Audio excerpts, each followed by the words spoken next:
સૌને જય Shri Krishna.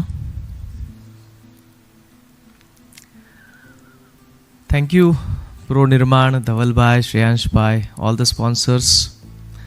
Thank you Rajkot, thank you Saurashtra. અને મને જાણીને ખૂબ આનંદ થયો કે કેટલાક મિત્રો વડોદરાથી આવ્યા છે, બીજા કેટલાક શહેરોમાંથી આવ્યા છે. નિમિત્ત સરને આપણે બધા મિસ કરીએ છીએ, હમણાં જ જોઈન થશે. મારે તમારી સાથે 55 મિનિટ વાત કરવી છે અને વિષય જે છે એ આપણા સૌના જીવનને 100% જે સ્પર્શ કરે છે, છતાં આપણને મોટા ભાગનાને ઇન્ક્લુડિંગ માય સેલ્ફ એની બહુ ખબર હોતી નથી. એવા વિષયને લઈને તમારી સાથે વાત કરવી છે. સામાન્ય રીતે આપણે જ્યારે જોક્સ કહીએ છીએ, એ જોક્સમાં જે પાત્રો હોય છે એમાં જેના ઉપર હસવાનું હોય છે એ પાત્ર તમે જોયું હશે તો કા અલ્પ બુદ્ધિવાળું હોય કે થોડું ઠોઠ હોય, એવું જ હોય છે ને. ફિલ્મોમાં જે કોમેડી કેરેક્ટર્સ હોય છે, ખાસ કરીને સાઉથની ફિલ્મોમાં, આપણે કોના પર હસીએ છીએ તો કે જે કંઈક ભૂલ કરે છે, કોઈ જગ્યાએ સ્લેપસ્ટિક એનું થઈ જાય છે, એના પર કામ કરીએ છીએ. તો કુલ મળીને આપણે એની બુદ્ધિ અથવા મગજની વાત કરીએ છીએ. શું આપણને ખબર છે કે આપણું બાળકનું જે મગજ છે અથવા આપણા પોતાનું મગજ કેવી રીતે કામ કરે છે? તમને જાણીને નવાઈ લાગશે કે આપણા સિવાયના બધાને ખબર છે અને આપણા રોજબરોજના જીવનમાં એનો ઉપયોગ અને દુરુપયોગ પણ એટલો જ થાય છે. મને આ શીર્ષક પણ બહુ ગમે છે, પરમાત્માનું પેરેન્ટિંગ 2.0. આજે 2.0 સમજવા જેવું છે. હમણાં જે ભાવિશાબેને વાત કરી, બધી જનરેશન્સના બધા નામ છે. જે લોકો 1946 થી 1960ની વચ્ચે જન્મ્યા છે એને કહે છે બેબી બૂમર્સ. કારણ કે એ પહેલાં યુદ્ધનો કાળ હતો એટલે બાળકો નહોતા થતા, એટલે બીજું વિશ્વયુદ્ધ પૂરું થયું એટલે બાળકોનો રાફડો ફાટ્યો, બૂમ, બેબી બૂમર્સ. આ જનરેશનની ખાસિયત એ છે કે આ જનરેશન ખૂબ નિષ્ઠાવાન છે. એક જગ્યાએ નોકરી કરે ત્યાંથી રિટાયર થાય. એના સંતાનો જે થયા 60 થી 80ની વચ્ચે, એનું નામ છે જનરેશન એક્સ. આ જનરેશન એક્સની ખાસિયત એવી છે કે આ જનરેશન એક્સે થોડો બિઝનેસમાં પણ હાથ અજમાવ્યો છે. 1980 પછી જે લોકો જન્મ્યા, જેને આપણે મિલેનિયલ્સ કહીએ છીએ, અમે લોકો અથવા મારા જેવા જે છે બધા 80s પછી જન્મેલા, એને મિલેનિયલ્સ કહીએ છીએ. મિલેનિયલ્સની ખાસિયત એ છે કે એ બધી એડજસ્ટ થઈ જાય, ગોઠવાઈ જાય. એને લેન્ડલાઇન પણ જોયો છે, સિક્કો નાખીને વાત પણ કરી છે, અને હવે વિડીયો કોલ, આઈફોન બધું વાપરે છે, આઈપેડ વાપરે છે. એની એક મર્યાદા પણ છે જેન ઝીની મર્યાદા છે કે એક જગ્યાએ બહુ સ્થિર ન રહે. 5 વર્ષ એમ થાય હાલો ને કંઈક બીજું કરીએ. બહુ ચંચળ છે, જોબ હોપર્સ કહે છે. હું એક વખત એમએમાં લેક્ચર સાંભળવા ગયેલો. ઇન્ડિયા પેપ્સિકોના ચેરમેનનું લેક્ચર હતું. તો પેપ્સિકોની એવી સિસ્ટમ છે કે એમ્પ્લોય ઓફ ધ યરનો જેને એવોર્ડ મળે ને એને ચેરમેન સાથે કોફી પીવા જવાનું. તો 23 વર્ષના છોકરાને એમ્પ્લોય ઓફ ધ યરનો એવોર્ડ મળ્યો. તો ચેરમેન સાથે સીસીડી ગયા. ચેરમેને પૂછ્યું, where do you see yourself after 5 years? આ ભાઈ કે certainly not with Pepsi. Pepsi આરે તો નહીં જ. આ છે મિલેનિયલ્સ. હવે મુદ્દો એ છે, અહીંયા જે બેઠા છે મોટા ભાગના, હું એવું ધારું છું મિલેનિયલ્સ છે, અને એમના સંતાનો એ હવે માર્કેટમાં આવ્યા છે, જેને જેન ઝી કહે છે. જેન ઝીની પહેલાં ખાસિયત એવી છે, નીડર, બેબાક, સ્પષ્ટ, કોઈની આંખની શરમ ન રાખે, મોઢે કહી દે. નબળાઈ, એને કશું નથી આવડતું એનું ગૌરવ છે, શરમ નથી હો, વોટેવર. એને ફરક નથી પડતો. હજી પછી એક જનરેશન, અને આ લોકો અત્યારે જોબ માર્કેટમાં આવી ચૂક્યા છે, જેન ઝી. એની પાસેથી કામ લેવું બહુ અઘરું છે. એની પછી જે આલ્ફાની વાત થઈ, extremely creative generation, Born with social media. તો આપણે કુલ મળીને આજે જેની વાતો કરવાના છીએ એ મિલેનિયલ્સના સંતાનો છે અને થોડા આલ્ફા, એની વાત કરવાના છીએ. મેં કહ્યું એમ જોક્સમાં આપણે શું કહીએ, આના આટા ઢીલા છે, આ ટ્યુબલાઇટ છે એનો ઉપરનો માળ ખાલી છે. મારે ચેક કરવું છે આ ઓડિટોરિયમમાં બેઠેલા લોકો ઉપરનો માળ લઈને આવ્યા છે. હું એક જોક કહું. આ જોક એટલો બધો અઘરો છે કે ઓડિયન્સમાં ક્યારેય પણ એક સાથે બધા હસ્યા નથી. મેં ઘણા બધા શહેરોમાં ટ્રાય કરી છે. Let me try in Rajkot, હે ને? તો એવું થયું ભાઈ કે એક છગનભાઈ હતા. છગનભાઈ વ્યાપાર અર્થે આફ્રિકા ગયા અને આફ્રિકાથી ચિમ્પાન્જી લઈ આવ્યા.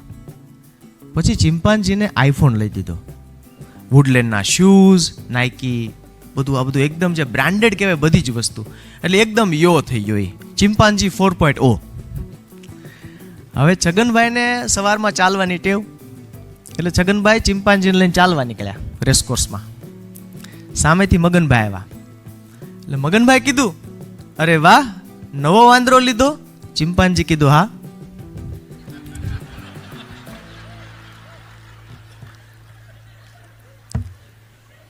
આ ખુરશીની ખાસિયત એ છે કે આમાં ઠોહા દેખાતા નથી. ઘણા એમ કરે, હું કીધું? એને તમે પછી સમજાવજો શેની વાત થઈ એની. તો મિત્રો, જ્યારે કોઈને આપણે વાત કહીને રડાવીએ છીએ ત્યારે હૃદયની વાત થાય છે, જ્યારે હસાવીએ છીએ ત્યારે બ્રેઇનની વાત થાય છે. શાળામાં બાળક સાથે શિક્ષક વાત કરે છે તો એ બાળક સાથે વાત નથી કરતા, એના બ્રેઇન સાથે વાત કરે છે.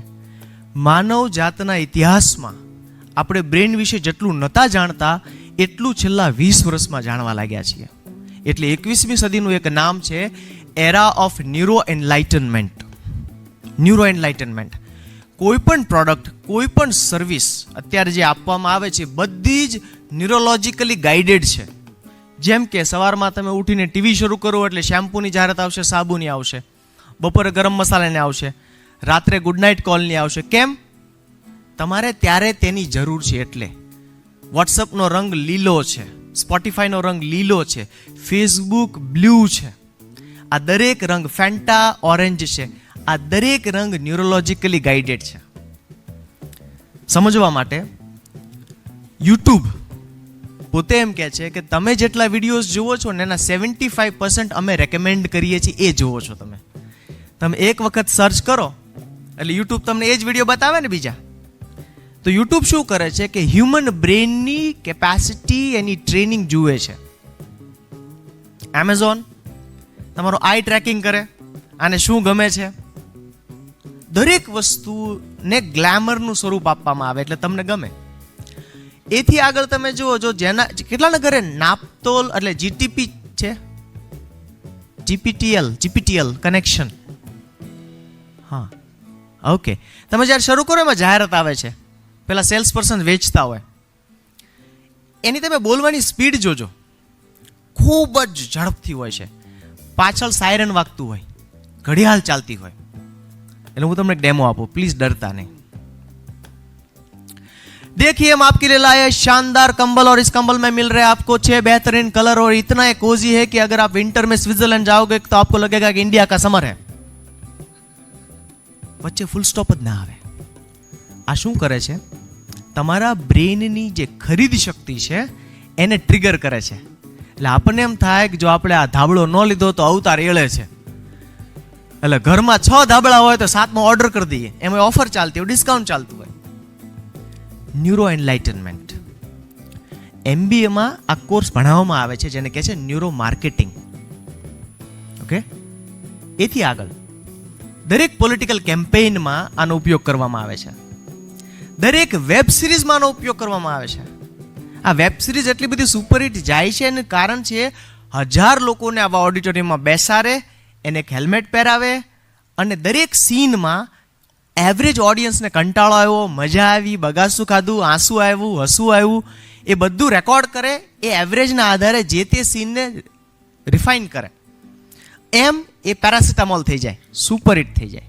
તો મનોરંજન ઇન્ડસ્ટ્રી, શોપિંગ હોય, ફૂડ હોય, બધામાં ન્યુરોલોજીનો ઉપયોગ થાય છે. પેરેન્ટિંગમાં કેમ નહીં?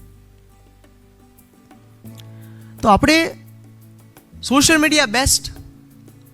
2011 થી 2020 સુધી સોશિયલ મીડિયાનો પહેલો જે પડાવ હતો એનો ગોલ શું હતો? અટેન્શન. ગમે તેમ કરીને સોશિયલ મીડિયામાં તમને લાવવાના. એટલે શરૂઆતમાં જેમ આપણે કેમ વેવિશાળ થાય એટલે ચૂંદડી આપે ને રૂપિયો નારિયેળ આપે, પહેલી વખત કોઈ પ્રવૃત્તિ કરો એટલે કાચું જોડાણ હોય, એને તમે રિપીટ કરો છો. જેને ક્લાસિકલ મ્યુઝિકમાં રિયાઝ કહે છે, ક્રિકેટમાં નેટ પ્રેક્ટિસ કહે છે, જીમમાં ટ્રેનિંગ કહે છે, સ્કૂલમાં જેને હોમવર્ક કહે છે, એ બધું જ આ ન્યુરલ કનેક્શનને મજબૂત કરવા માટે છે. આ સગાઈને લગ્નમાં પરિણમવા માટેની આ પ્રક્રિયા છે.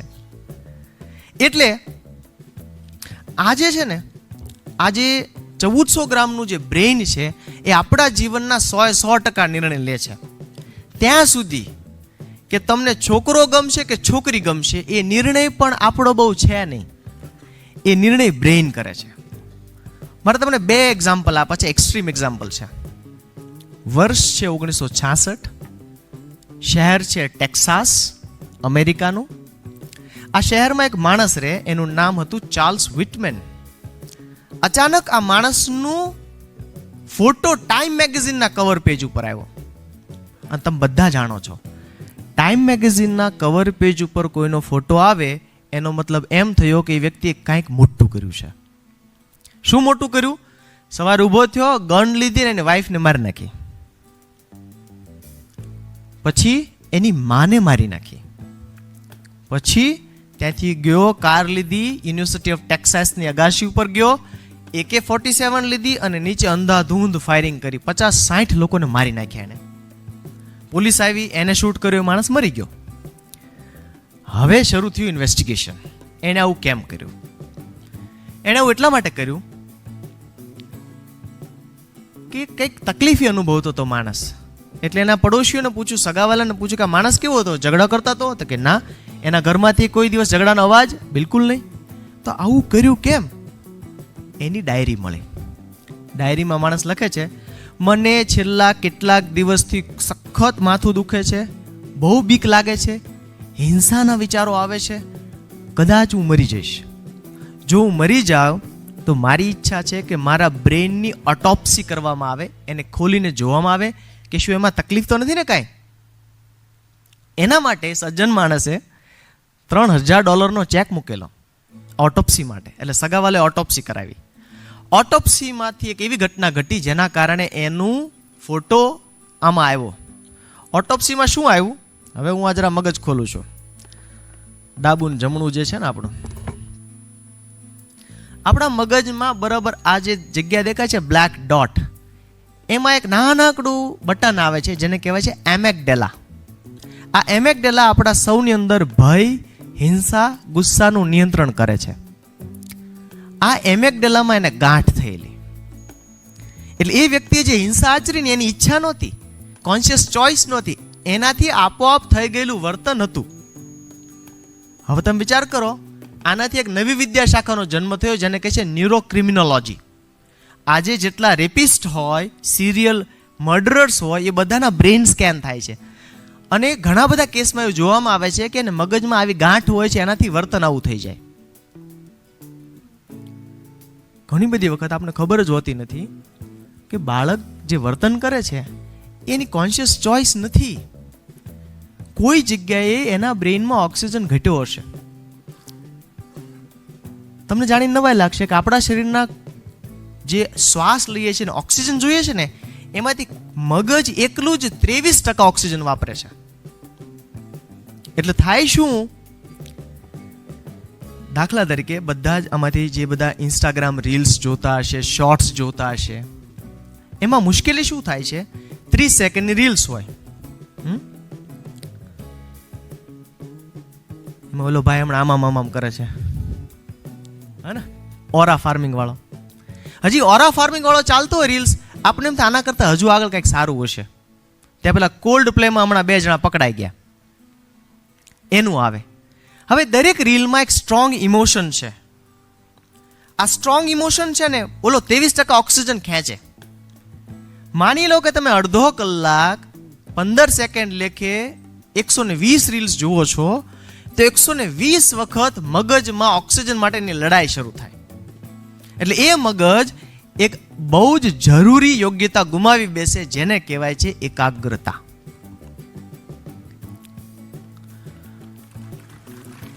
હવે જોજો, તમે તમારી જાત ઉપર પ્રયોગ કરજો. અડધો કલાક રીલ્સ જોવાની, પછી કોઈ પણ વસ્તુ વાંચવાની કોશિશ કરજો. You will not be able to read it. અશક્ય છે. કેમ? કારણ કે ઓક્સિજન તો શોષાઈ ગયો છે.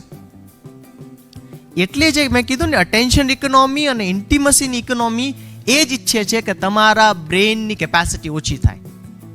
હવે આ મગજના 3 ભાગ છે મિત્રો. આને કહે છે રેપ્ટાઇલિયન બ્રેન અથવા લિઝર્ડ બ્રેન. આ ગરોળીમાં પણ છે, મગજમાં પણ, માણસમાં પણ છે, મગરમાં પણ છે, બધામાં છે. આને મગજ નથી. આને મગજ નથી. એની ઉપર જે દેખાય છે તમને થોડુંક, એને મેમેલિયન બ્રેન કહેવાય. એટલે કૂતરાને, ગાયને એ બધાને એ મગજ હોય. એને પણ તર્ક નથી. આ ભાગને તર્ક છે. આને ઉપલો માળ કહેવાય. એટલે જ્યારે કોઈ માણસ મૂર્ખતા ભર્યો નિર્ણય લે ને, ત્યારે શું કહેવાય કે એને he did not think little about the reptilian brain.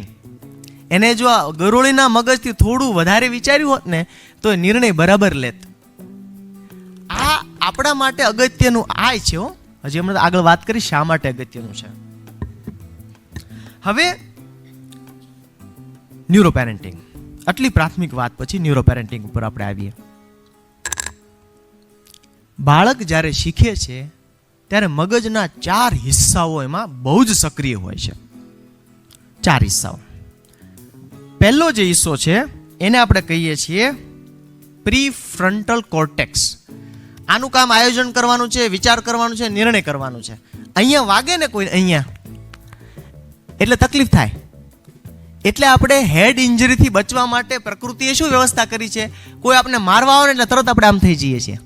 પ્રકૃતિ જાણે છે કે આ જવું ન જોઈએ. આનું કામ આ છે, આયોજન કરવાનું છે. બીજું જે છે સરસ મજાનું, આ બ્લેક કલરનું તમને દેખાય છે સેરેબેલમ. આનું કામ શું છે? શરીરના અંગો સાથે મગજને ગોઠવવું. તમને તરસ લાગે, તમે ઊભા થઈને પાણીયારે જાઓ, ફ્રીજ સુધી જાઓ, ત્યાં સુધી આ કામ કરે છે. એટલે આપણે બધા ના પાડતા હોય બાળકને તમાચો નહીં મારવાનો.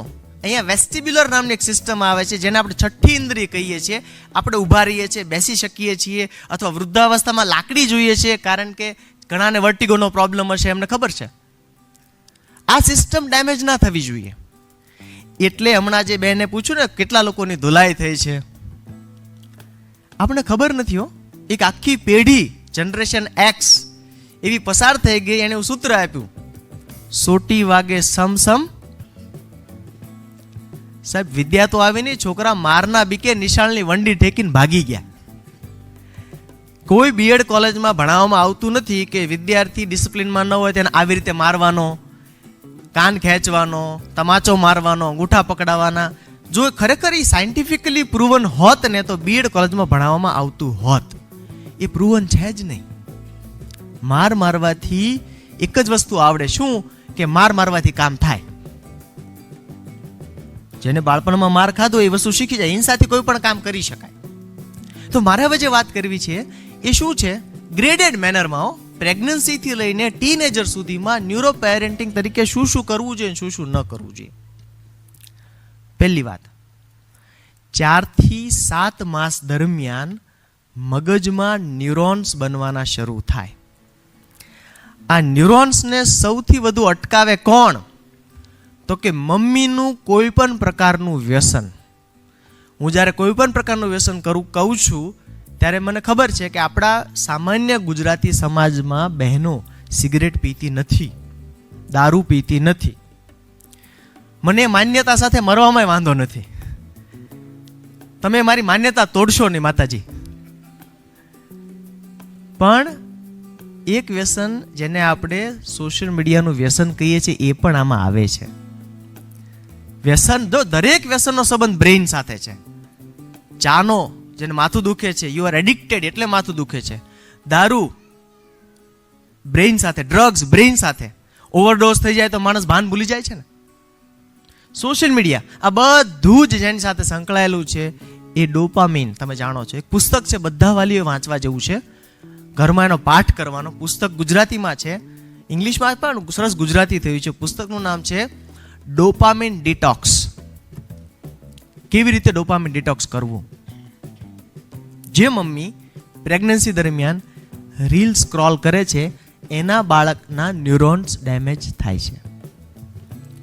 પછીનો અગત્યનો પીરિયડ આવે છે, બહુ જ અગત્યનો. મેં ગઈકાલે એની ફેસબુક ઉપર એક પોસ્ટ પણ મૂકી. 0 થી 2 વર્ષ.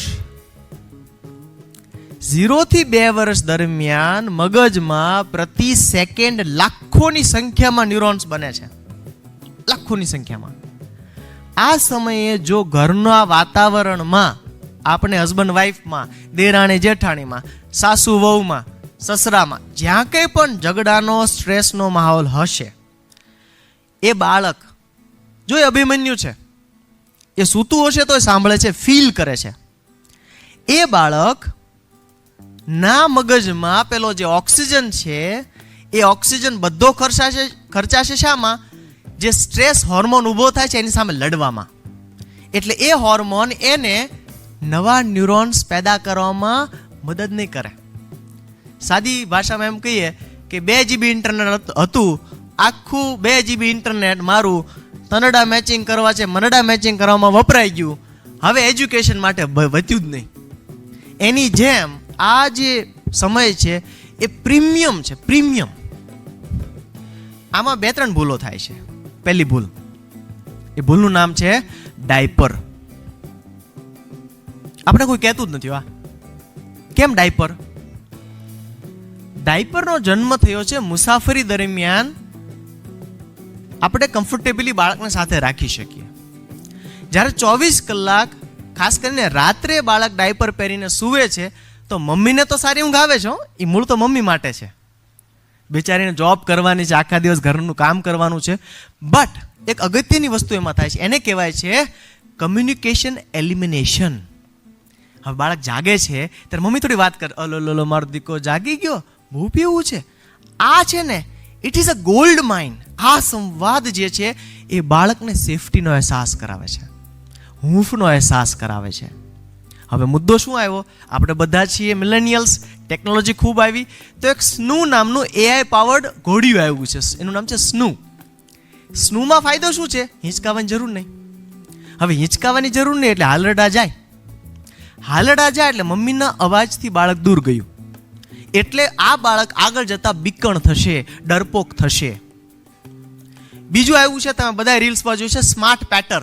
સૂતું હોય એટલે મમ્મી પીઠ પાછળ હાથ આમ કરે અથવા આમ હાથ ફેરવે. હવે એના માટે માછલી આવે છે, પટ પટ પટ કરે એટલે મમ્મીનો સ્પર્શ પણ જાય. જે બાળકને પ્રથમ વર્ષ દરમિયાન, હજી પપ્પાનું કહું છું, પપ્પા ખુશ નહીં થતા, મગર મમ્મીઓ તો આમ નેણ કરી ગઈ છે, હા અમારા મમ્મીનું જ બધું કહે છે. જે બાળકને આ સમય દરમિયાન જો સ્પર્શ મળતો નથી, એ બાળકને ભવિષ્યમાં એક બહુ વિચક્ષણ બીમારી થાય છે જેને કહે છે અટેચમેન્ટ ડિસઓર્ડર. એ કોઈ પણ સાથે ભાવાત્મક રીતે જોડાવામાં તકલીફ અનુભવે છે, એટલે એના બ્રેકઅપના અને બ્રેકઅપ પછી છૂટાછેડા થવાના ચાન્સીસ વધી જશે. એટલે માતાશ્રીઓ, હાથ ફેરવો. ન્યુરો પેરેન્ટિંગ આ હાથ ઉપર બહુ ફોકસ કરે છે.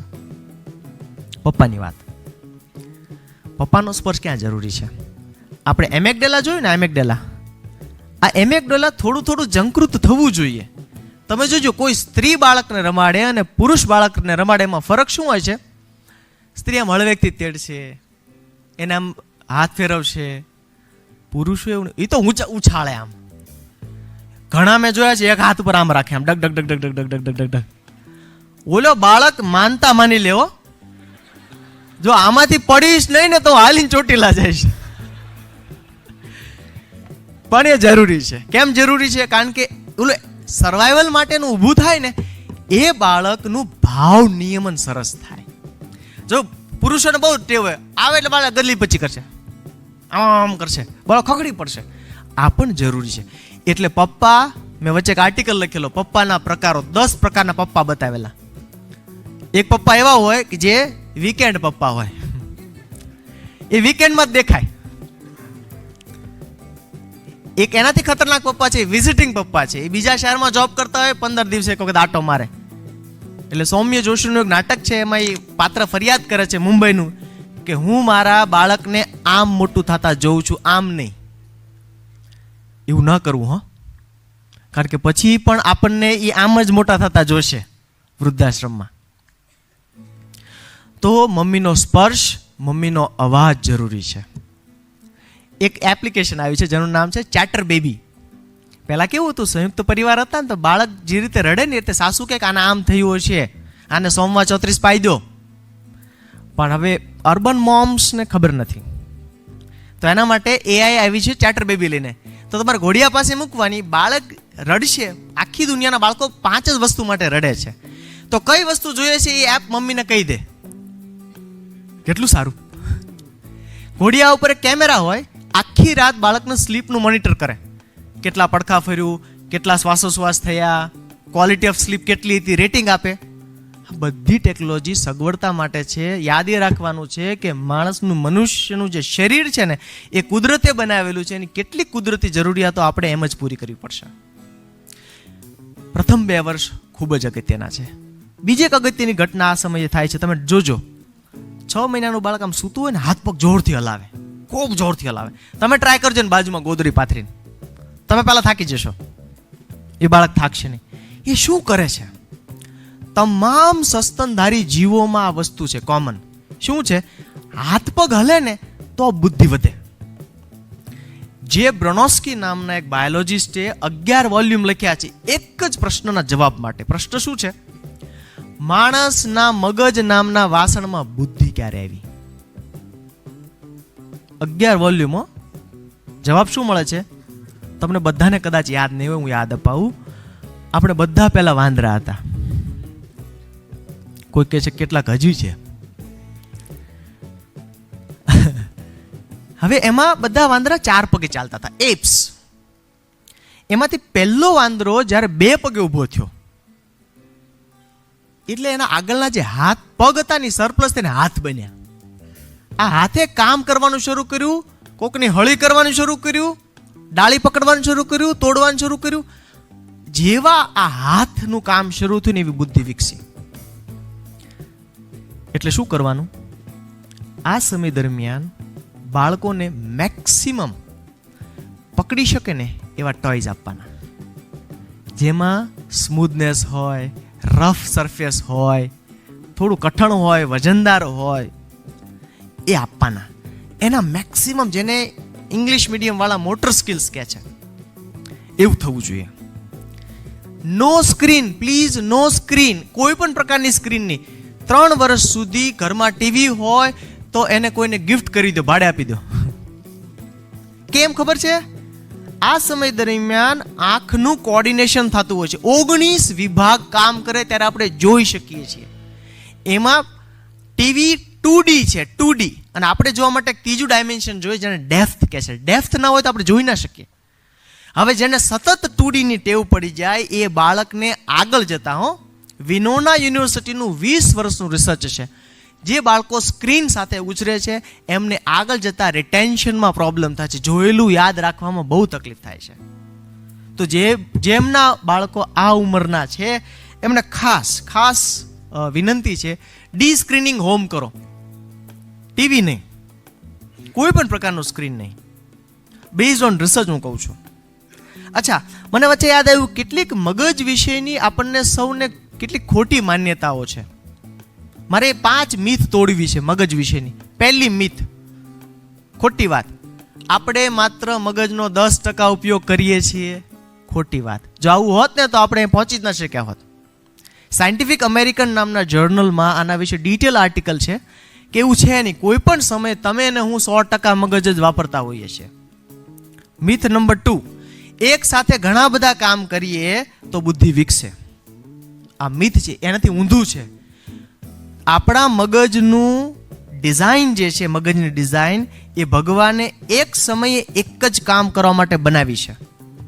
એટલા માટે હાઈવે પર બોર્ડ માર્યા છે, mobile of, seat belt on. એક સાથે 2 મેક્સિમમ એક્સિડન્ટ આમાં થાય છે. એક પુસ્તક છે જેનું નામ છે સિંગલ ટાસ્કિંગ. ન્યુરોલોજીસ્ટ એક્સપેરિમેન્ટ કરીને સાબિત કર્યું છે, એક સાથે વધુ કામ કરો તમે મલ્ટીટાસ્કિંગ તો મગજ ડેમેજ થાય છે. ડેમેજ એટલે આપણે બહુ એવું હોય કે મારું બાળક આ એક્ટિવિટીમાં જાય, ફલાણી એક્ટિવિટીમાં જાય, મલ્ટીટાસ્કિંગ બનાવી દઈએ, પણ it is injurious two brain. ત્રીજી મિથ છે, જેનું મગજ મોટું હોય ને બુદ્ધિ મોટી હોય.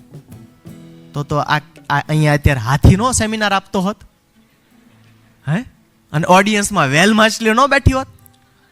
એવું છે નહીં. કેમ કે જેટલા ન્યુરોન્સ વધુ ને એને જાગૃત રાખવા માટે એટલી એનર્જી જોઈએ, એટલું બધું ખાવું પડે. એટલે હાથીનો મોટા ભાગનો સમય ખાવામાં જાય છે. અને તમે હું એ બેઠા છીએ કારણ કે આપણે ટેકનોલોજી વિકસાવીએ છીએ જેને કહેવાય છે રસોઈ. રસોઈમાં 50% ફૂડ પહેલાં ડાયજેસ્ટ થઈ જાય, થાળીમાં ડાયજેસ્ટ થઈ જાય. આપણું કામ 50%નું છે. એક સરસ મજાનો આમ ગુંદરવાળો પાકનો લાડવો ખાઈ જઈએ ને તો 4 વાગ્યા સુધી આપણે ફ્રી થઈ જઈએ, પછી ખાવું ના પડે. એટલે એ પણ મિથ છે. હજી એક મિથ છે, ડાબું મગજ જે છે એ લોજિકનું કામ કરે, તર્કનું કામ કરે, અને જમણું મગજ જે છે એ ઇમેજિનેશનનું કામ કરે, આર્ટ્સનું કામ કરે છે. એવું નથી ભાઈ. આપણું મગજ છે ને મોડ્યુલર છે, ઇન્ટિગ્રેટેડ મગજ છે. એટલે એમાં એવું આવે, એકબીજાને મદદ કરે છે. આ મિથ પણ અત્યારે બસ્ટ થઈ ચૂકી છે. આગળ વધીએ આપણે. હવે એક ધારા આ 1960માં અમેરિકન રિસર્ચ એમ છે કે બાળકો પ્રતિ વર્ષ 200 કલાક ગાડીની સીટ ઉપર બેસા રહેતા. 200 કલાક. આજે આંકડો જે છે એ 500 કલાકનો છે. સીટ બેલ્ટ બાંધીને બાળકો ગાડીમાં બેઠા હોય. જો તમારું બાળક ઘરમાં સ્થિર બેસે છે, 5, 6, 7 વર્ષનું બાળક, જો ધમપછાડા કરતું નથી, ચંચળ નથી, તો ડોક્ટરને બતાવો. જો તમારી સ્કૂલ તમને ફરિયાદ કરે છે કે બેન શોભનાબેન, તમારી પૃથા જે છે આખો ક્લાસ શાંતિથી લખતી હોય ને એ ઊભી થઈને દોડાદોડ કરે છે, તો એને શું કહેવાનું? થેન્ક યુ મેડમ, અમારા ઘરે સાક્ષાત શક્તિ પ્રગટ થયા છે. અથવા પાર્થ હોય તો સાક્ષાત કૃષ્ણ આવ્યા છે. કૃષ્ણનું જીવન પણ ન્યુરો પેરેન્ટિંગની દ્રષ્ટિએ સુંદર છે. આપણે તોફાની કાનુડો લખીએ છીએ રિક્ષા પાછળ, હે ને? એ બહુ સૌરાષ્ટ્રમાં જાણીતી જોક હતી કે એક ભાઈને પાયલટ તરીકે જોબ લાગી ને તે બીજે દી પાછો આવ્યો. એ કેમ, શું થયું? કે વિમાન ઉપર ના પાડે છે તોફાની કાનુડો લખવાની. આ તોફાન છે ને, ધેટ ઇઝ યોર બ્રેઇન. તોફાન જેણે પણ તોફાન કર્યા છે, હમણાં ઓલા સાહેબ કહેતા હતા, તોફાન કરવા માટે 3 વસ્તુનું ધ્યાન રાખવું પડે. 1, મજા આવવી જોઈએ. 2, સાથે કોકને લેવાના છે. 3, પકડાવાના નથી. આવું બધું ક્યારે થાય? જ્યારે તમે મગજ વાપરો ત્યારે. પણ જો મગજ થાકી જાય, આ એક્ટિવિટી, ફલાણી એક્ટિવિટી, આ એક્ટિવિટીમાં, તો એ મગજ ક્રિએટિવ કામ ના કરી શકે. ફિનલેન્ડ સાથે અમે MOU કરેલો. ફિનલેન્ડના પ્રોફેસર 15 દિવસ અમારે ત્યાં આવેલા ભણાવવા માટે. એને શું કીધું ખબર? મેં કીધું ફિનલેન્ડમાં આટલી બધી રિસેસ શું કામ તમે આપો છો? 45 મિનિટની રિસેસ હોય. એને શું કહ્યું? અમે એટલા માટે આપીએ છીએ કારણ કે બ્રેઇનમાં એક ડિપાર્ટમેન્ટ હોય છે જેનું કહેવાય છે ડિફોલ્ટ નેટવર્ક. એટલે શું? એ સમયે બ્રેઇન કાંઈ કરતું હોતું નથી. જે કંઈ પણ અંદર ગયું હોય છે એને અંદર ઉતારે છે, આત્મસાત કરે છે. એટલે ઘણી બધી વખત eat 5 star and do nothing ad આવે છે ને, eat 5 star and do nothing. બાળકને કશું ન કરવા માટેનો પણ સ્પેસ આપવો જોઈએ. એટલે આપણે કવિએ બહુ કીધું, બહુ સરસ કીધું કે એને બધું જ શીખવવાના તારા ખ્વાબ રહેવા દે. એ જો બાળક છે ને શ્વાસ તો લેવા દે.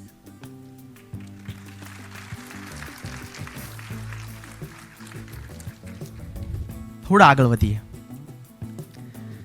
બાલ મંદિર થી લઈ ધોરણ 5 સુધી, એટલે લગભગ 6 વર્ષથી લઈને, વેલકમ નિમિત સર. નિમિત સરનું સ્વાગત કરીએ આપણે.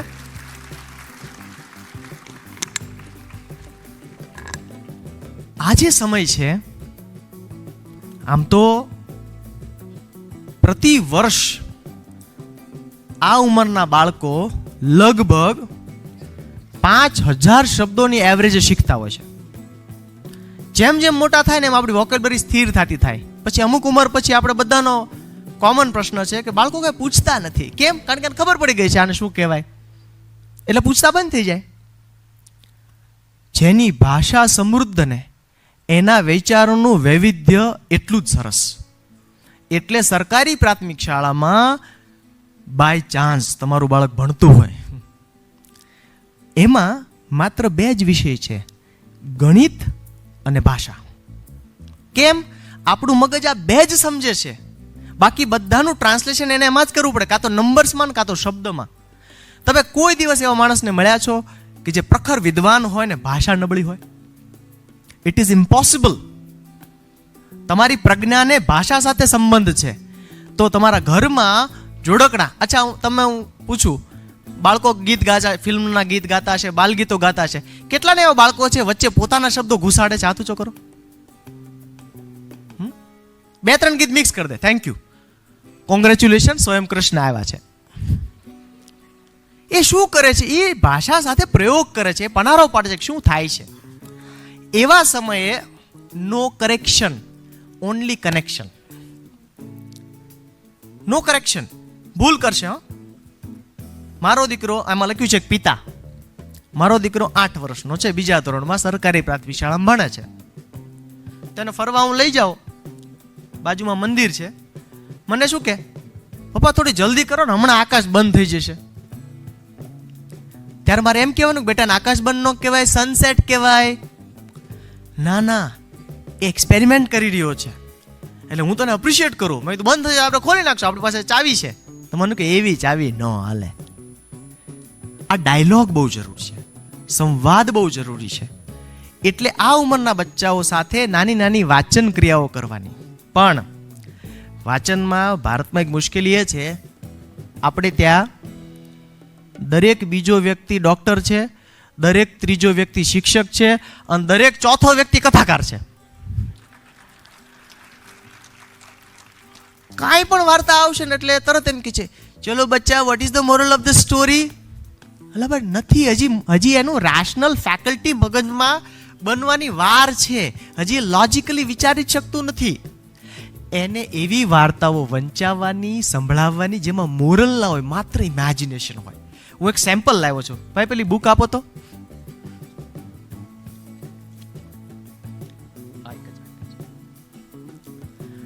જુઓ, આ ઉંમરના બચ્ચાઓ છે ને, એને એવી બુક આપવાની જેના ઉપર પોતે બેસી શકે. આપણે ત્યાં મુશ્કેલી એ છે, એટલા બધા પ્રકાશો છે, આવા પ્રકાશકો છે, આવી બુક્સ આપણે છાપતા નથી. થેન્કફુલી ગવર્મેન્ટ સ્કૂલમાં આવી બુક્સ છે. આમાં શું થાય ખબર છે? આને કહેવાય બિગ બુક. આમાં કન્ટેન્ટ ઓછું અને ચિત્ર વધારે હોય. તમે જુઓ, એક પેજમાં હાર્ડલી 10 જ શબ્દો હશે અને મોટું ચિત્ર. આ બુકની બીજી ખાસિયત એ છે, ચિત્રો હાથેથી દોરેલા છે. કેમ કે વચ્ચે જે ખાલી જગ્યા પડે છે ને, એ બ્રેઇન જોડાય છે એમાં. એટલે આમાં AI થી એ લોકોને આવડે જ છે, AI થી ચિત્રો બનાવતા આવડે જ છે, પણ હાથે કરીને સાયન્સ સમજીને એવા ચિત્રો નથી બનાવ્યા. અને એમાં સાઉન્ડ મહત્વનો છે. જો, ચિકનિક ચૂ, ચિકનિક ચૂ, હરદમ પૂછ હિલાતી ક્યું, ચિકનિક ચૂ, ચિકનિક ચૂ, ચિકનિક ચૂ, ચિકનિક ચૂ, અકલ હે તુझ में छोटी क्यों.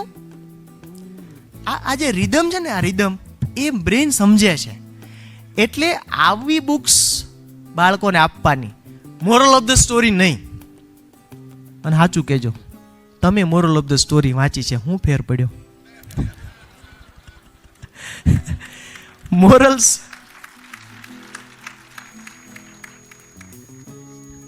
Values can not be taught, they are caught. મૂલ્યો શીખવી શકાતા નથી, એ તો જોઈને. કેટલાને એવું લાગે છે કે બાળકો અમારું સાંભળતા જ નથી? બાળકો કોઈનું ના સાંભળે, બાળકો આપણને જોઈને શીખે. તમે એને તમારી મિમિક્રી કરવાનું કહેજો, બાળક તમારી મિમિક્રી કરશે. જોજો, પપ્પાની મિમિક્રી બાળક આમ કરશે. હા બોલ, રાઈટ. મમ્મીની મિમિક્રી અમુક રીતે કરશે. કુટુંબના સભ્યોની મિમિક્રી કરાવજો, તમને ખ્યાલ આવશે તમારી ભૂલ ક્યાં છે. Simple, plain vanilla.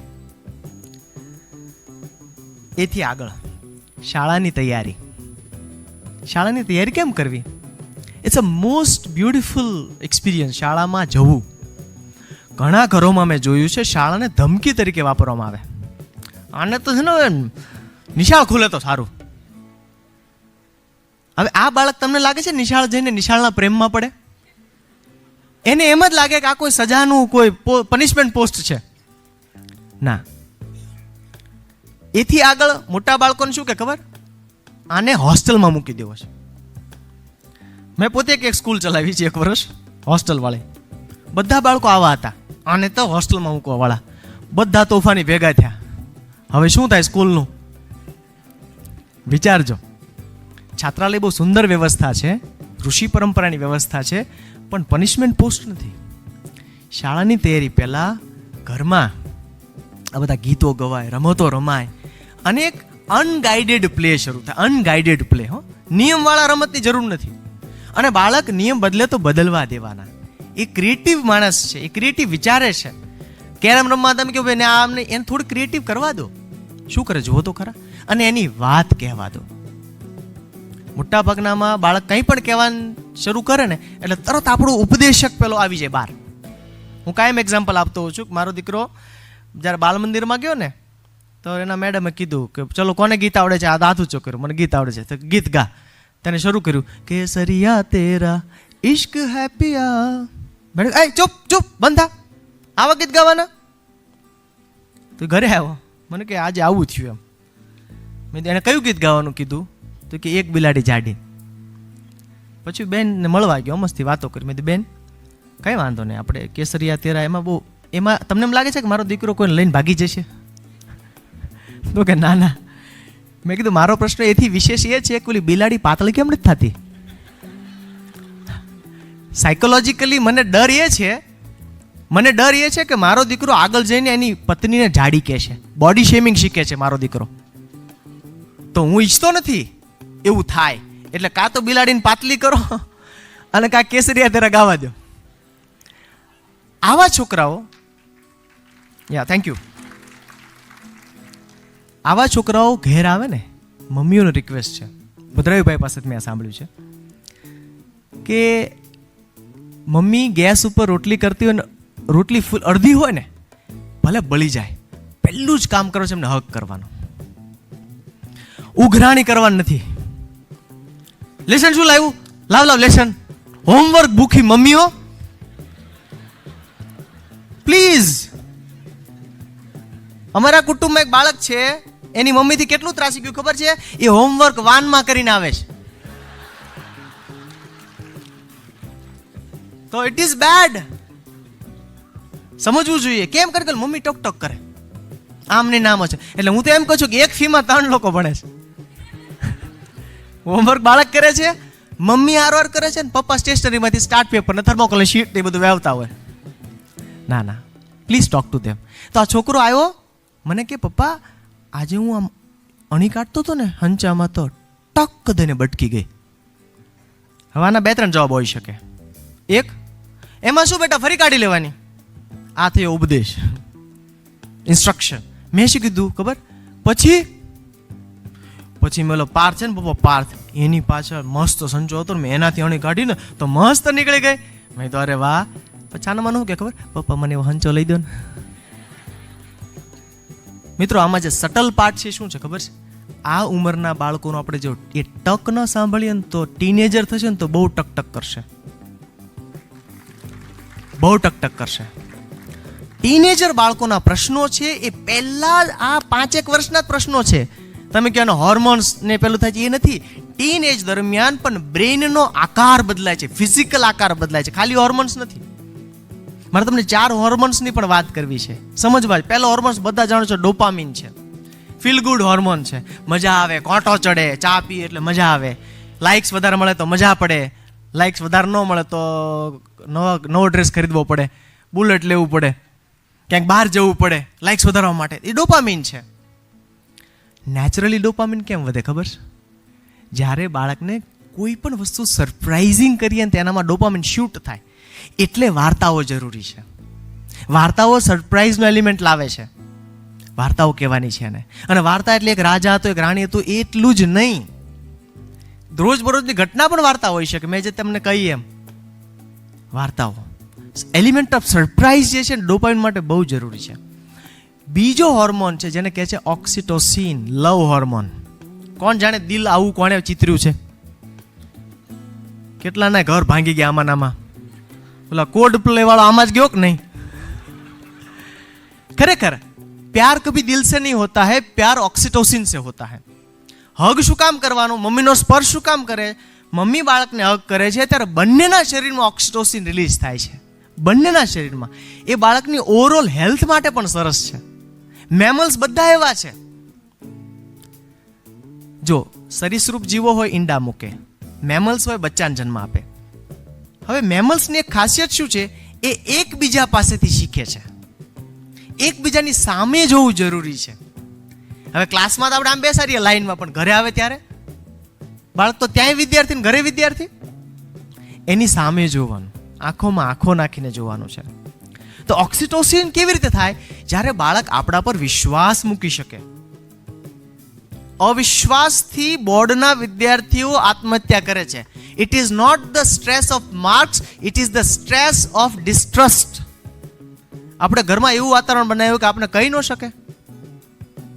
સાહેબ, ન્યુરો પેરેન્ટિંગની આને કોઈ પેરેન્ટિંગ હેલ્પ ના કરી શકે. ઘણા આમ ચપટી એટલે તલવાર, હો, પપ્પાની ચપટી તલવાર છે, મારે A1 જોઈએ. હું તો બધા બાળકોને સેમિનારમાં કહું છું, આવું થાય ને ત્યારે સામે કહેવાનું, મારે મહિને 5 લાખ જોઈએ. આપો લ્યો. સાહેબ, એમ કામ ન થાય. આ એક જીવતું આખું ઓર્ગેનિઝમ છે. આને રોબોટિક ના બનાવી શકાય. ત્રીજો હોર્મોન જેને કહેવાય છે કોર્ટિઝોલ. કોર્ટિઝોલ એટલે સ્ટ્રેસ હોર્મોન છે. સ્ટ્રેસ હોર્મોન ક્યારે થાય ખબર? જ્યારે બાળકને અહેસાસ થાય કે તમે પકડી પાડ્યો, એનાથી કંઈક ખોટું થઈ ગયું, કશુંક ભૂલી ગયો. તમે યાદ કરો સ્કૂલના એ દિવસો, ગાંધીજી પરનો નિબંધ તૈયાર કરીને ગયા હતા. નામ બોલાય અહીંયાથી અહીંયા સુધી તમે કેટલા નારિયેળ માનેલા. અહીંયા આવ્યા એટલે પહેલું તો ગળું સુકાણું. કોર્ટિઝોલ થાય ને એટલે પહેલા બાયોલોજિકલ અસર શરૂ થાય. પરસેવો વળી જાય, એસી શરૂ હોય તો પરસેવો વળી જાય, પગમાં માતાજી આવે અને આપણે આમ ઉપર જઈને બોલવા મળે, ગાંધીજીનો જન્મ 1869 પોરબંદરમાં થયો. તો આપણે લાગે બાપુ ત્યાંથી કહે છે. હજી હું તમને કોર્ટિઝોલ એક્ઝામ્પલ આપું. અચ્છા, કોર્ટિઝોલ શરીરમાં થાય ત્યારે ખરેખર શું થાય ખબર? બેચેની થાય, કશું યાદ ન રહે, કંઈ પણ કામ કરવાનું મન ન થાય. એટલે હું સ્કૂલના શિક્ષકો સાથે વાત કરતો ને ત્યારે કહું, ક્લાસમાં કોઈ દિવસ એવી જાહેરાત નહીં કરવાની, હું ગમે તેને પૂછીશ. આના પર વિશ્વાસ આવે? નક્કી રાખો ભાઈ, પહેલા 5 રોલ નંબર ને આજે પછી માણસ તૈયાર થઈને આવે. હું ગમે એને પૂછ એટલે શું? હા તો બીવરાવી દે. હજી એક કોર્ટિઝોલનું એક્ઝામ્પલ મેરિડ લોકો રિલેટ કરી શકશે. ભાઈઓ, મેં મમ્મીને બહુ વાત કરી. માની લો કે ભાઈઓને છે, તમારા પત્ની, તમે ઘેર જાઓ છો સાંજે 8 વાગે, જમવાનું પડ્યું છે, તમે એક બટકું આમ કોળિયો મોં સુધી લઈ જાઓ છો ને, વચ્ચે તમને કહે છે તમે જમી લો ને પછી એક વાત કહું. હવે આને કહેવાય કોર્ટિઝોલ. માણસ એ જે પુરુષ છે એ 10x ની સ્પીડે વિચારવા લાગે કે શું રહી ગયું, ક્યાં પકડાઈ ગયા. આવું બાળક સાથે મિત્રો રોજ થાય. મારે કહેવું છે, કોર્ટિઝોલ જ્યારે બને છે ને ત્યારે એની શીખવાની વૃત્તિ જે છે એ એકદમ જાણે કે શૂન્ય થઈ જાય, ધાક પડી જાય મગજમાં. એટલે વિશ્વાસમાં લેવાનું. સૂચનાઓ, હવે ટીનેજર્સને સૂચનાઓ હંમેશા ટૂંકી આપવી, ભાષણ નહીં. નો એટલે એ શું કહે છે ખબર? મમ્મી તારું લેક્ચર બંધ કર ને, કહે છે ને. લેક્ચર કોઈ ના ગમે, ટૂંકી સૂચના આપવી. કેમ? એ સમય દરમિયાન 2-3 ઇન્ટરેસ્ટિંગ ઘટનાઓ થતી હોય છે. આ હોર્મોન્સ તો છે જ, મગજનું ફિઝિકલ ફોર્મ બદલાય છે, એને ઘણા બધા એક્સપેરિમેન્ટ કરવા હોય છે. એની પાસે વિકલ્પો હોય છે, પણ લગભગ પસંદગી નબળી જ કરે. નબળી પસંદગીમાં પકડાય છે એટલે જૂઠું બોલે. મેક્સિમમ માણસો જૂઠું બોલવાનું ટીનેજમાં શીખે. ત્યારે એની સાથે સંવાદ કરવો પડે. આપણે તે શાસ્ત્રોમાં એવું કીધું, 12 બુદ્ધિ 16 શાન. આ બુદ્ધિ અને શાનની વચ્ચેનો જે છે ને ત્યારે મિત્ર બનવું પડે. પણ મોટા ભાગના મેં જોયું છું, હું યુનિવર્સિટીમાં ભણાવું છું, અમારે ત્યાં છોકરાઓ આવે છે જે તોફાન કરે ને, પછી અમે થોડું અંદર ઉતરીએ ત્યારે ખબર પડે ટીનેજર બચ્ચાઓ સાથે, છોકરાઓ સાથે એના પપ્પા બહુ ઓછી વાત કરતા હોય છે. પપ્પાનો સંબંધ દીકરા સાથેનો વાતચીતનો ઘટતો જાય છે. બહુ સ્ટ્રેન્જ વસ્તુ છે આ. એટલે અમે પછી વાલીને હોમવર્ક આપીએ કે રોજ 8:30 રાત્રે તમારા દીકરા સાથે વાત કરો. બાળક શું કરશે? વાયા મમ્મી ચલાવે, મમ્મી પપ્પાને કહેતું. એટલે મમ્મીને પણ રિક્વેસ્ટ છે, please don't be a filter, direct dealing કરવા દો. તો એ જે બ્રેઇન જે અત્યારે બહુ અસમંજસમાં છે, આ જ ઉંમરમાં વ્યસન થાય છે. કેમ કે એ વેલિડેશન શોધે છે, વેલિડેશન. રાઈટ? આ જ ઉંમરમાં કેટલા બધા ટીનેજર્સ ઓનલાઈન ફ્રોડનો શિકાર બને છે. કેમ? એને એક્સટર્નલ વેલિડેશન મળે છે. 14 વર્ષની દીકરી હોય, સરસ બજાઈને તૈયાર થઈ હોય, એનો ભાઈ કે એના પપ્પા કહે છે કોઈ દિવસ, બેટા આજે તું મસ્ત લાગે છો, સરસ લાગે છો. એ કોઈ દી એને પુરુષનું કોમ્પ્લિમેન્ટ કેવું કહેવાય એને ફર્સ્ટ હેન્ડ એક્સપિરિયન્સ નથી. એટલે પહેલી વાર જ્યારે ઇન્સ્ટાગ્રામમાં કોઈ હાય પોપ થાય છે, હાય, એટલે એને એમ થાય ઓકે સમબડી નોટિસ્ડ મી, અને પછી એને કહે છે you are looking beautiful, dopamine spray થયો, ગમ્યું એને, એની સાથે વાતચીત શરૂ થશે. અને આમ કેટલી બધી દીકરીઓ રોજ ફસાય છે. તો પપ્પાને, ભાઈઓને નમ્ર વિનંતી છે કે આપણી દીકરી છે, આપણી બેન, એને કોમ્પ્લિમેન્ટ આપો. It's necessary. ચર્ચા કરો. આ ટીનેજર પહેલા માટેની જરૂરિયાત છે. આખી જે ઇવોલ્યુશન છે આપણો, આજે આપણે બ્રેઇન ડેવલપમેન્ટ જોઈ રહ્યા છીએ ત્યારે, એમાં કોમન વસ્તુ શું દેખાય છે? તમે બોર્ડના રિઝલ્ટ વખતે જોજો. બોર્ડના રિઝલ્ટ્સમાં જે ટોપ કરે છે કોણ છે? શાકવાળાની દીકરી, રિક્ષાવાળાનો દીકરો. આ વખતે યુપીએસસીમાં 552 નંબર જે આવ્યો છે, એ વિદ્યાર્થી માલધારી ઢોર ચારતા ચારતા માત્ર યુટ્યુબ પરથી શીખ્યો છે. કેમ આવું થાય છે ભાઈ? આપણે તો બધી ફેસિલિટી આપી, પણ ઈશ્વર જેનું નામ, એ કહે છે ભાઈ નેચરલ પ્રોસેસ ફોલો કરો. What is natural process?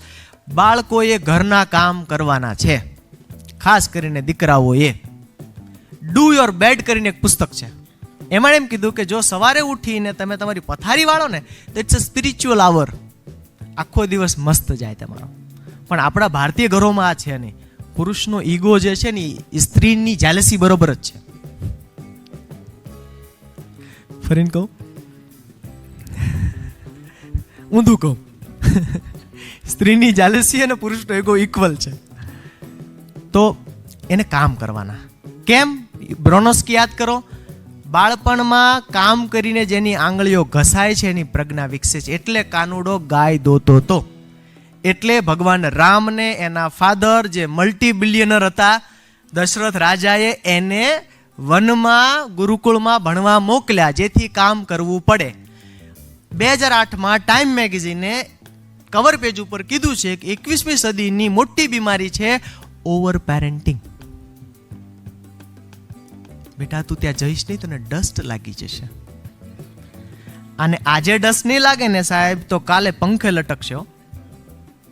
આ એકલવાયા છે, આ ગ્રુપમાં રમતા નથી, આ પબજીમાં છે, પણ શેરી રમતો રમતા નથી. તો કોમન વસ્તુ એ છે, મેમલિયન બિહેવિયર એ છે, પ્રકૃતિએ બધા જ સસ્તનધારી જીવનું રમવાનું ફરજિયાત કર્યું છે. ઉંદર ઉપર એક બહુ સરસ પ્રયોગ થયો.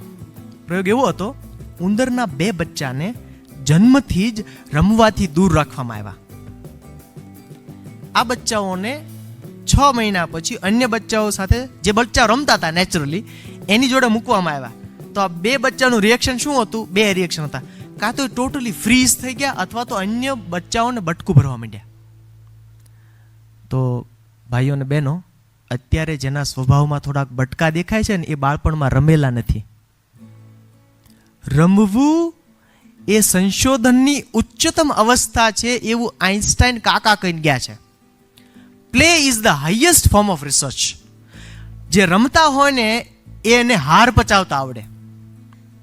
ગ્રુપમાં વહેંચાઈ જાય સાહેબ, 11 જણની ટીમ ક્રિકેટ હારી જાય તો હું એકલો ક્યાં હાર્યો છું? હાર વહેંચાઈ જાય છે. એ આગળ જતા રોજગાર ધંધામાં પણ એને વાંધો આવતો નથી.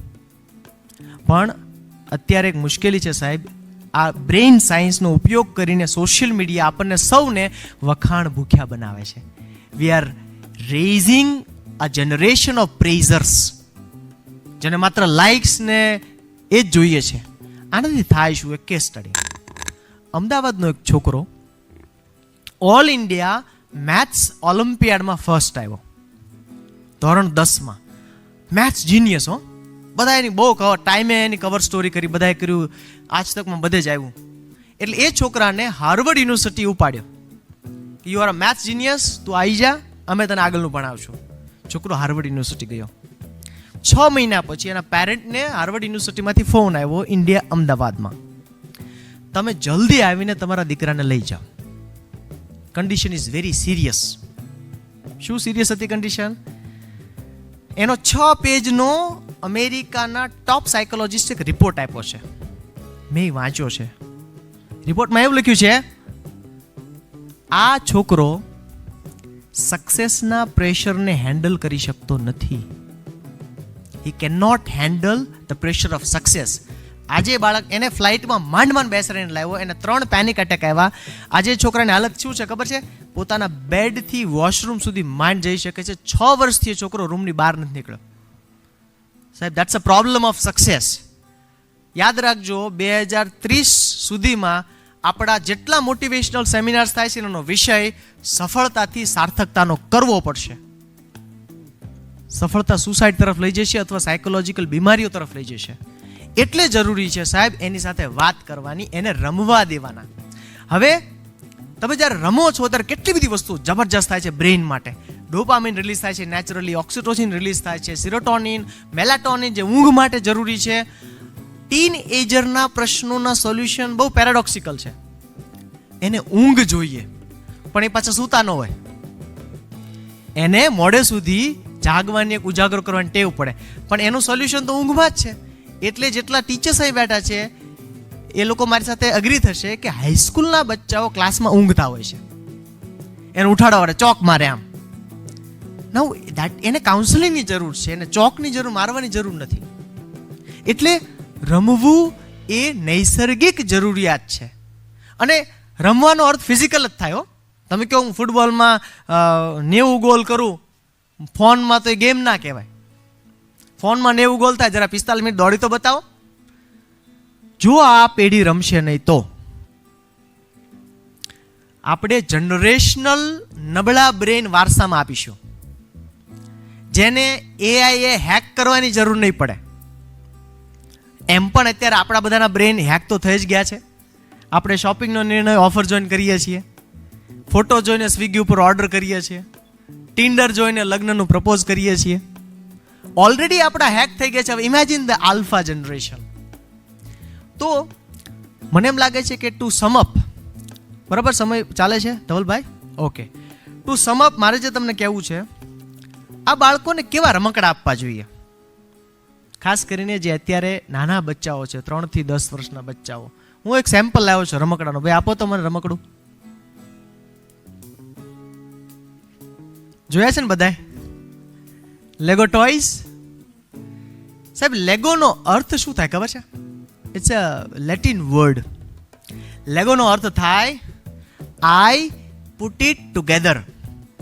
મેં જાતે જોડ્યું. તમામ બટનવાળા રમકડા, રિમોટવાળા રમકડા એ બ્રેન કન્ડ્યુસિવ ટોયઝ નથી, એ મગજને મદદ કરતા નથી. એટલે ગામડામાં જે તમે બધા ઉછર્યા છો, આપણા ફેવરેટ રમકડા 2 જ હતા, માટી અને પાણી. સાચું? આજે પણ જો સોસાયટીમાં મકાન બનતું હશે તો બાળક નેચરલી રેતી તરફ આકર્ષાશે. રૂટ્સ છે આપણા, રૂટ્સ.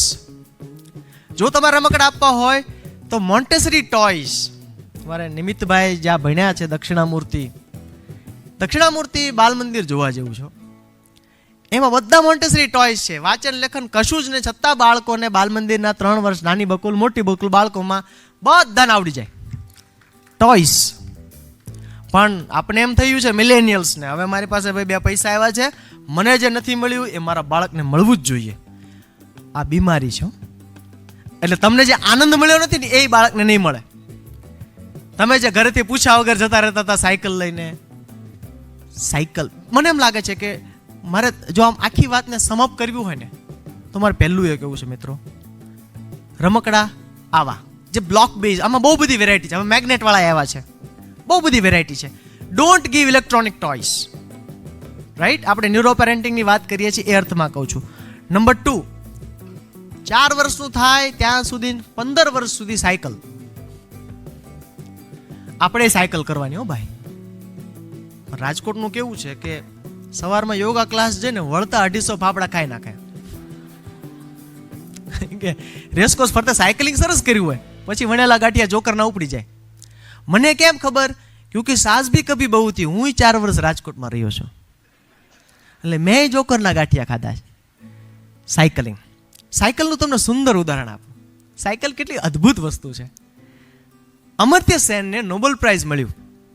હવે જ્યારે કોઈ વ્યક્તિને નોબેલ પ્રાઇઝ મળે છે ને, એનો નિયમ છે, તમારે તમારી પ્રિય વસ્તુ નોબેલ મ્યુઝિયમને ભેટમાં આપવાની છે. તો અમર્ત્ય સેનને પૂછ્યું તમારી પ્રિય વસ્તુ કઈ છે, તે જૂની સાયકલ લઈ આવ્યા કબાડખાનામાંથી. આ મારી સાયકલ. એ લોકોએ બહુ મોટી દિવાલ ઉપર એ સાયકલ મૂકી છે, ગૂગલમાં જોજો, અમર્ત્ય સેનની સાયકલ છે. મીડિયાએ પૂછ્યું કે કેમ સાયકલ? અમર્ત્ય સેનનો જવાબ સાંભળો સાહેબ. મને અર્થશાસ્ત્રમાં જે નોબેલ પ્રાઇઝ મળ્યું છે એનું કારણ એ છે કે હું અર્થશાસ્ત્રને અનેક રીતે જોઈ શકું છું. આ યોગ્યતા કેમ આવી? હું બાળપણમાં શાંતિનિકેતનના જંગલોમાં, વનરાઈઓમાં આ સાયકલ લઈને રખડેલો છું. એણે મારો પર્સપેક્ટિવ બ્રોડ કર્યો. એટલે સાયકલ, ભલે તમારી પાસે એક્ટિવાના પૈસા હોય, તમે ટેસ્લા લઈ લો, ગૂગલ જે લેવું લઈ લો તમે, પણ એના માટે જરૂરી આ છે. તમે જો નિમિતભાઈ ઘણા એના વિડીયોમાં એની વાત કરે છે. યુ શુડ અન્ડરસ્ટેન્ડ કે વોન્ટ અને નીડનો ડિફરન્સ શું છે ભાઈ. ઈચ્છા તો મેગી ખાવાની છે, પણ જરૂરિયાત ફણગાવેલા મગ ખાવાની છે. એમ ઈચ્છા તો ઈ બાઇકની હોય, પણ જરૂરિયાત સાયકલની છે. Please give them bicycle. That would be the best gift. ત્રીજું, જો તમે એમ કહેતા હો કે અમે બધું બાળકો માટે કરીએ છીએ, એક રવિવાર આપણે સૌરાષ્ટ્રમાં એટલા બધા લખી છીએ, 100 કિલોમીટરમાં જંગલ, નદી કે દરિયો આવી જ જાય. અને હું જ્યારે દરિયો કહું છું ત્યારે મારા મનમાં દીવ નથી. તમે હસ્યા શું કામ એની મને ખબર નથી. સાહેબ, ઇકોનોમિક એજ્યુકેશન ફાઉન્ડેશન છે, એને રિસર્ચ કરીને એવું કીધું કે 10 માંથી 1 બાળક વર્ષમાં ક્યારેય પણ જંગલ, નદી કે દરિયામાં જતું જ નથી. અમેરિકાની ખૂંખાર જેલના કેદીઓને રોજ દિવસના 2 કલાક ગ્રાઉન્ડમાં રમવા મળે છે. હવે તમે કયો, ડેન્જરસ સિચ્યુએશન. જો બ્રેઇન વિકસાવવું છે તો રમવું જ પડશે. સાહેબ, દુનિયાની 2 સ્કૂલ કઈ ખબર છે જ્યાંથી સૌથી વધુ નોબેલ પ્રાઇઝ મળ્યા? 8 નોબેલ પ્રાઇઝ એક જ સ્કૂલમાંથી મળ્યા. એ સ્કૂલનું નામ છે Bronx school of sciences, New York. Google કરજો, બ્રોન્ક્સ એનું નામ છે. તો મને એમ થયું કે આમાંથી નોબેલ પ્રાઇઝ મળ્યા છે એટલે આ સ્કૂલમાં તો નકરું સાયન્સ જ છે ને. નહીં, એ સ્કૂલમાં કેટલા સ્પોર્ટ્સ ક્લબ છે ખબર છે? 78. નિશાળમાં 78 સ્પોર્ટ્સ ક્લબ છે. રમે છે એટલે નોબેલ પ્રાઇઝ મળે. એટલે પ્લીઝ મેક શ્યોર એને સાયકલ મળે. એક રવિવાર લઈ જાઓ નજીકમાં. એ તો કેટલું બધું, જુનાગઢ તમે ફૂલ ફેંકો ને જુનાગઢ આવે, એટલું નજીક છે. ત્રીજી વસ્તુ, સુંદર મજાના પુસ્તકો ઘરમાં વાવો. લાવો નહીં, વાવો. એની સાથે વાત કરો મિત્રની જેમ. ઉપદેશકની જેમ નહીં. એના શબ્દોનું ભંડોળ વધશે એટલે બધું સરસ થશે. મેં તમને કહ્યું એમ, પ્રજ્ઞાનો સંબંધ શબ્દો સાથે છે. અને એનું મને ઉત્તમ ઉદાહરણ જો અત્યારે યાદ આવતું તો હનુમાનજીનું છે. કિષ્કિંધા પર્વતની આસપાસ 2 મુનિકુમારો દેખાયા એટલે સુગ્રીવે મોકલ્યા કે આ કોણ છે, જરા જોવો તો. ગુપ્તચરો નહીં હોય ને વાલીના. હવે કોને આ ચેક કરવા મોકલતો? હનુમાનજીને. હનુમાનજી સાધુના વેશમાં ગયા અને મુનિકુમારો જોડે વાતો કરી. 3-4 વાક્ય બોલ્યા ને ત્યાં ભગવાન રામે શું કીધું લક્ષ્મણને કે લક્ષ્મણ, આમના ચરણ સ્પર્શ કરો, આ કાશીના વિદ્વાન પંડિત છે. એટલે હનુમાનજીને ખબર પડી ગઈ કે આપણો થપ્પો થઈ ગયો. ઓરિજિનલ રૂપમાં આવી ગયા. ભગવાન સોરી, આ મને આવું કીધું હતું એટલે હું કર્યું. પણ હનુમાનજી પૂછ્યું તમને કેમ ખબર પડી હું કાશીનો પંડિત છું?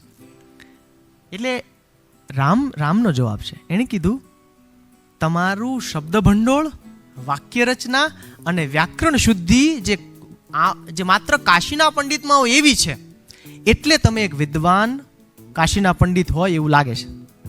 હવે ફ્લેશબેકમાં જાઓ. હનુમાનજીને જ્યારે પોતે આશ્રમમાં ભણવા ગયા ને બધું આવડી ગયું તરત. તો મોટા પ્રજ્ઞાવાન હતા, શિવ સ્વરૂપ.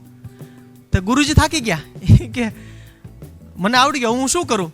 હવે નવરા તો રખાય નહીં હનુમાનની અડીએ.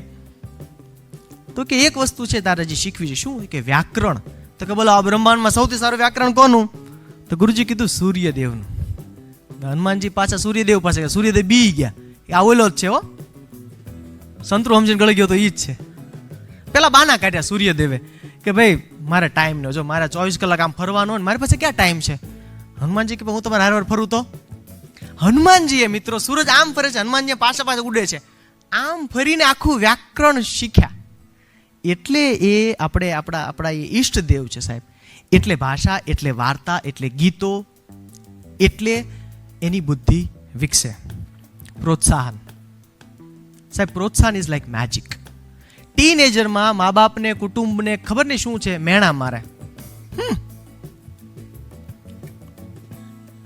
આજે છે ને એ ગુપ્તી જેવું કામ કરે, ખંજર જેવું કામ કરે ટીનેજરને. પ્લીઝ મેણા ટોણા નહીં. પ્રોત્સાહન શું જાદુ કરે ખબર? એક બુક છે હોલ ઇન ધ વોલ.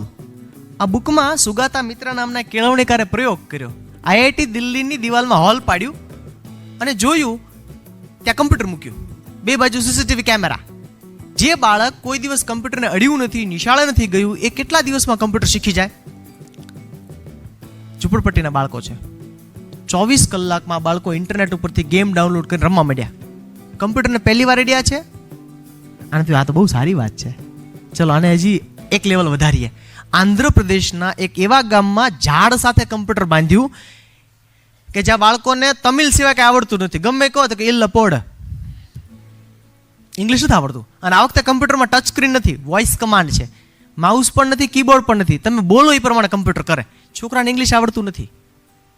પણ આને કમાલ વસ્તુ શું કરી ખબર? એ ગામની એક છોકરીને જોબ આપી, ખુરશી ઢાળીને અહીંયા બેસવા. શું કરવાનું? આ છોકરા ગમે તે કરે ને કમ્પ્યુટર સળગાવી પણ દે ને તો તારે એમ કહેવાનું, વાહ દોસ્ત, એમ જ કરવાનું હતું, શાબાશ, જોરદાર.